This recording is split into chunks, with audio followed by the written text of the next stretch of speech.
Shalom sesamaku yang dikasihi Tuhan. Hari ini kita akan membaca dan mendengarkan seri Alkitab Kronologi. Selamat mendengarkan. Dalam tahun kedua zaman Yoas bin Yoahas, Raja Israel, Amazia, anak Yoas Raja Yehuda, menjadi raja. Ia berumur 25 tahun pada waktu ia menjadi raja, dan 29 tahun lamanya ia memerintah di Yerusalem. Nama ibunya ialah Yoadan dari Yerusalem. Ia melakukan apa yang benar di mata Tuhan, hanya bukan seperti Daud, bapa leluhurnya. Ia berbuat tepat seperti yang diperbuat Yoas, ayahnya. Namun demikian, bukit-bukit pengorbanan tidaklah dijauhkan. Bangsa itu masih mempersembahkan dan membakar korban di bukit-bukit itu. Segera sesudah kuasa kerajaan itu kokoh di tangannya, dibunuhnyalah pegawai-pegawainya yang telah membunuh raja, yaitu ayahnya. Tetapi anak-anak para pembunuh itu tidak dihukum mati olehnya, seperti yang tertulis dalam kitab Taurat Musa, di mana Tuhan telah memberi perintah. Janganlah ayah dihukum mati karena anaknya. Janganlah juga anak dihukum mati karena ayahnya. Melainkan setiap orang harus dihukum mati karena dosanya sendiri. Ia mengalahkan Edom di lembah Asin, 10.000 orang banyaknya, dan merebut Sela dalam peperangan itu. Lalu dinamainyalah kota itu Yokteel. Begitulah sampai hari ini.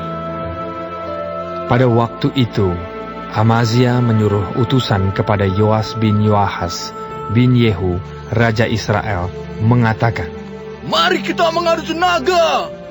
Tetapi Yoas, Raja Israel, menyuruh orang kepada Amazia, Raja Yehuda, mengatakan, "Rumput duri yang di Gunung Libanon mengirim pesan kepada pohon aras yang di Gunung Libanon.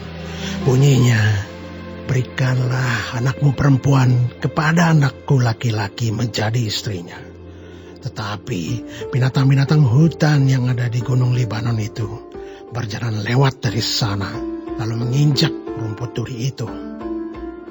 Memang engkau telah mengalahkan Edom, sebab itu engkau menjadi tinggi hati.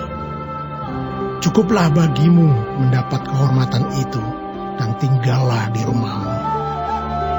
Untuk apa engkau menantang malapetaka, sehingga engkau jatuh, dan Yehuda bersama-sama engkau?" Tetapi Amazia tidak mau mendengarkan. Sebab itu majulah Yoas, Raja Israel, lalu mengadu tenagalah mereka. Ia dan Amazia, Raja Yehuda, di Bet-Semes, yang termasuk wilayah Yehuda. Yehuda terpukul kalah oleh Israel, sehingga masing-masing lari ke kemahnya. Yoas, Raja Israel, menangkap Amazia, Raja Yehuda, anak Yoas bin Ahazia, di Bet-Semes. Lalu Yoas masuk di Yerusalem dan membongkar tembok Yerusalem dari pintu gerbang Efraim sampai ke pintu gerbang sudut, 400 hasta panjangnya. Sesudah itu, ia mengambil segala emas dan perak dan segala perkakas yang terdapat dalam rumah Tuhan dan dalam perbendaharaan istana raja, juga orang-orang sandera. Kemudian pulanglah ia ke Samaria. Selebihnya dari riwayat Yoas, apa yang dilakukannya dan kepahlawanannya, dan bagaimana ia berperang melawan Amazia, Raja Yehuda, bukankah semuanya itu tertulis dalam kitab sejarah raja-raja Israel? Kemudian Yoas mendapat perhentian bersama-sama dengan nenek moyangnya, dan ia dikuburkan di Samaria, di samping raja-raja Israel. Maka Yerobeam anaknya menjadi raja menggantikan dia. Amazia bin Yoas, Raja Yehuda, masih hidup 15 tahun lamanya sesudah matinya Yoas bin Yoahas, Raja Israel. Selebihnya dari riwayat Amazia, bukankah semuanya itu tertulis dalam kitab sejarah Raja-Raja Yehuda? Di Yerusalem orang mengadakan persepakatan melawan dia, sebab itu larilah ia ke Lakis. Tetapi mereka menyuruh mengejar dia ke Lakis, lalu dibunuhlah dia di sana. Diangkutlah dia dengan kuda, lalu dikuburkan di Yerusalem di samping nenek moyangnya di kota Daud. Segenap bangsa Yehuda mengambil Azaria, yang masih berumur 16 tahun, dan mengangkat dia menjadi raja menggantikan ayahnya Amazia. Ia memperkuat Elat dan mengembalikannya kepada Yehuda, sesudah raja mendapat perhentian bersama-sama dengan nenek moyangnya. Dalam tahun ke-15 zaman Amazia bin Yoas, Raja Yehuda, Yerobeam, anak Yoas, Raja Israel, menjadi raja di Samaria. Ia memerintah 41 tahun lamanya. Ia melakukan apa yang jahat di mata Tuhan. Ia tidak menjauh dari segala dosa Yerobeam bin Nebat, yang mengakibatkan orang Israel berdosa pula. Ia mengembalikan daerah Israel dari jalan masuk ke Hamat sampai ke Laut Araba sesuai dengan firman Tuhan, Allah Israel, yang telah diucapkannya dengan perantaraan hambanya, Nabi Yunus bin Amitai dari Gad Hefer. Sebab Tuhan telah melihat betapa pahitnya kesengsaraan orang Israel itu. Sudah habis lenyap baik yang tinggi maupun yang rendah kedudukannya, dan tidak ada penolong bagi orang Israel. Tetapi Tuhan tidak mengatakan bahwa Ia akan menghapuskan nama Israel dari kolong langit. Jadi Ia menolong mereka dengan perantaraan Yerobeam bin Yoas. Selebihnya dari riwayat Yerobeam dan segala yang dilakukannya dan kepahlawanannya, bagaimana ia berperang, dan bagaimana ia mengembalikan Damsyik dan Hamat Yehuda ke dalam Israel, bukankah semuanya itu tertulis dalam kitab sejarah Raja-Raja Israel? Kemudian Yerobeam mendapat perhentian bersama-sama dengan nenek moyangnya, Raja-Raja Israel. Maka Zakaria, anaknya, menjadi raja menggantikan dia.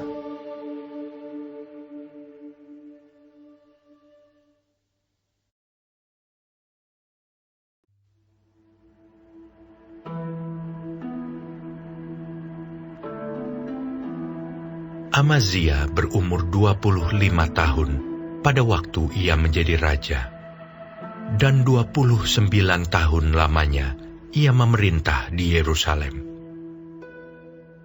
Nama ibunya ialah Yoadan dari Yerusalem. Ia melakukan apa yang benar di mata Tuhan, hanya tidak dengan segenap hati. Segera sesudah kuasa kerajaan itu kokoh di tangannya, dibunuhnyalah pegawai-pegawainya yang telah membunuh raja, yaitu ayahnya. Tetapi anak-anak mereka tidak dihukum mati olehnya, melainkan ia bertindak sesuai dengan apa yang tertulis dalam Taurat, yakni kitab Musa, di mana Tuhan telah memberi perintah. Janganlah ayah mati karena anaknya. Janganlah juga anak mati karena ayahnya. Melainkan setiap orang harus mati karena dosanya sendiri. Lalu Amazia mengumpulkan orang Yehuda dan menyuruh mereka, yakni seluruh orang Yehuda dan Benyamin, berdiri menurut puak-puaknya di bawah kepala-kepala pasukan 1000 dan kepala-kepala pasukan 100. Ketika ia menghitung mereka yang berumur 20 tahun ke atas, didapatinya 300.000 teruna yang sanggup keluar berperang dengan tombak dan perisai. Selain itu, ia menyewa 100.000 pahlawan yang gagah perkasa dari Israel dengan bayaran 100 talenta perak. Tetapi seorang abdi Allah datang kepadanya dan berkata, "Ya Raja, janganlah tentara Israel dibiarkan bergabung kepada tuanku, karena Tuhan tidak menyertai Israel, yakni semua Bani Efraim ini. Dan jikalau mereka bergabung juga, bagaimanapun juga perbuatan dan kekuatanmu di dalam perang, Allah akan menggelincirkan engkau di depan musuh, sebab Allah mempunyai kuasa untuk menolong dan menggelincirkan." Lalu kata Amazia kepada abdi Allah itu, "Bagaimana dengan 100 talenta yang telah kuberikan kepada pasukan-pasukan Israel itu?" Jawab abdi Allah itu, "Tuhan dapat memberikan lebih daripada itu kepadamu." Kemudian Amazia memisahkan pasukan yang datang bergabung kepadanya dari Efraim, supaya mereka kembali ke tempat tinggalnya. Maka sangat marahlah mereka terhadap Yehuda. Mereka kembali ke tempat tinggalnya dengan marah yang menyala-nyala. Amazia mendapat keberanian, lalu memimpin rakyatnya ke lembah Asin, dan memukul kalah 10.000 orang dari Bani Seir. Selain itu, 10.000 orang ditawan hidup-hidup oleh Bani Yehuda, dan dibawa ke suatu puncak bukit batu. Lalu mereka dicampakkan dari puncak bukit batu itu, sehingga hancurlah mereka semua. Tetapi orang-orang dari pasukan yang dipulangkan Amazia dan yang tidak diperbolehkan ikut berperang dengan dia, menyerbu kota-kota di Yehuda dari jurusan Samaria sampai ke Bet-Horon, dan menewaskan 3.000 orang penduduknya, dan merampas banyak jarahan. Ketika Amazia kembali, setelah mengalahkan orang-orang Edom itu, ia mendirikan para allah Bani Seir yang dibawanya pulang sebagai allahnya. Ia sujud menyembah kepada allah-allah itu dan membakar korban untuk mereka. Maka bangkitlah murka Tuhan terhadap Amazia. Ia menyuruh seorang nabi kepadanya yang berkata, "Mengapa engkau mencari Allah sesuatu bangsa yang tidak dapat melepaskan bangsanya sendiri dari tanganmu?" Waktu nabi sedang berbicara, berkatalah Amazia kepadanya, "Apakah kami telah mengangkat engkau menjadi penasihat raja? Diamlah! Apakah engkau mau dibunuh?" Lalu diamlah nabi itu setelah berkata, "Sekarang aku tahu bahwa Allah telah menentukan akan membinasakan engkau, karena engkau telah berbuat hal ini dan tidak mendengarkan nasihatku." Kemudian Amazia Raja Yehuda mengadakan perundingan, lalu menyuruh orang kepada Yoas bin Yoahas bin Yehu, Raja Israel, mengatakan, "Mari kita mengadu tenaga." Tetapi Yoas Raja Israel menyuruh orang kepada Amazia Raja Yehuda, mengatakan, Onak yang di Gunung Libanon mengirim pesan kepada pohon aras yang di Gunung Libanon. Bunyinya, "Berikanlah anakmu perempuan kepada anakku laki-laki menjadi istrinya." Tetapi binatang-binatang hutan yang ada di Gunung Libanon itu berjalan lewat dari sana, lalu menginjak onak itu.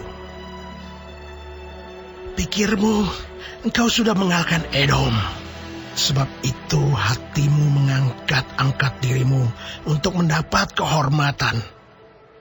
Sekarang tinggal saja di rumah.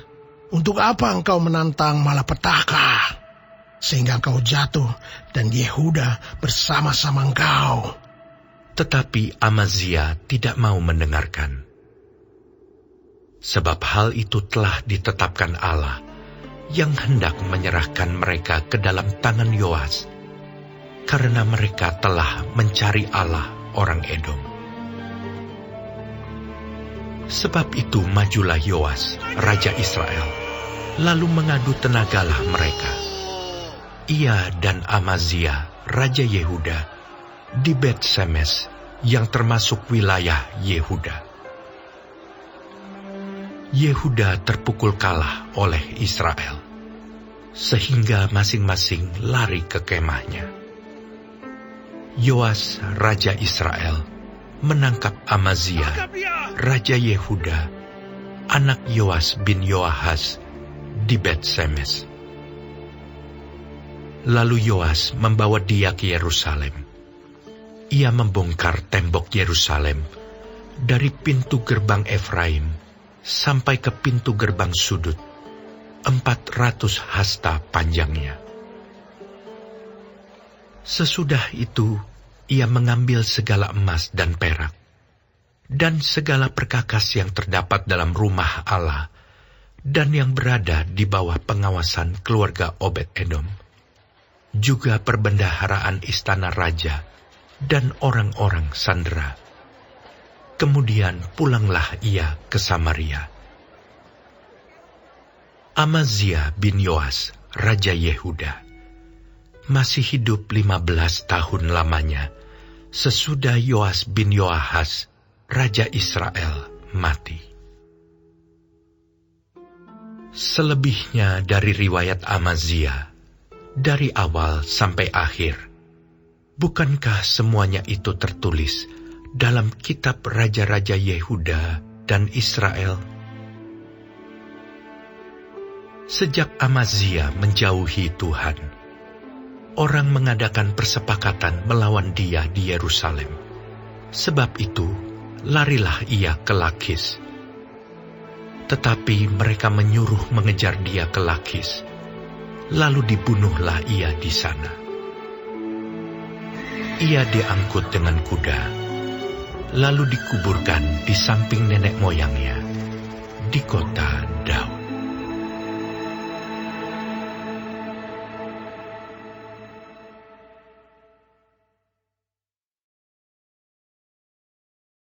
Hari ini kita telah mendengarkan seri Alkitab Kronologi. Tuhan Yesus memberkati.